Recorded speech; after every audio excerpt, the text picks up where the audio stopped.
नमस्कार। आज की कहानी वरुथिनी एकादशी व्रत की कथा है। एक बार धर्मराज युधिष्ठिर ने भगवान श्री कृष्ण से कहा कि आप वैशाख मास के कृष्ण पक्ष की एकादशी के महत्व के बारे में बताएं और इस व्रत की कथा क्या है इसके बारे में सुनाइए। तब भगवान श्री कृष्ण ने युधिष्ठिर को वरुथिनी एकादशी व्रत की कथा के बारे में बताया। प्राचीन काल में मांदता नाम का एक राजा था जो नर्मदा नदी के तट पर राज्य करता था। वह एक तपस्वी तथा दानशील राजा था। एक दिन वह जंगल में तपस्या करने के लिए चला गया। वह जंगल में एक स्थान पर तपस्या करने लगा। तभी वहां एक भालू आया।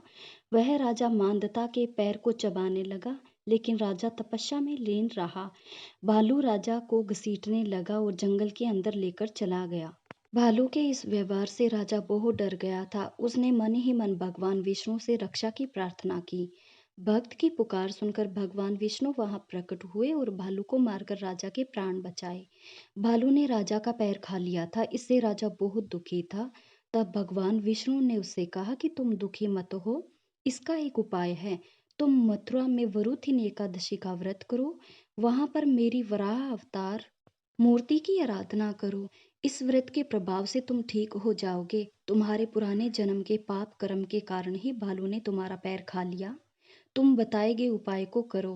प्रभु की बातें सुनकर राजा ने वरुथिनी एकादशी का व्रत मथुरा में किया।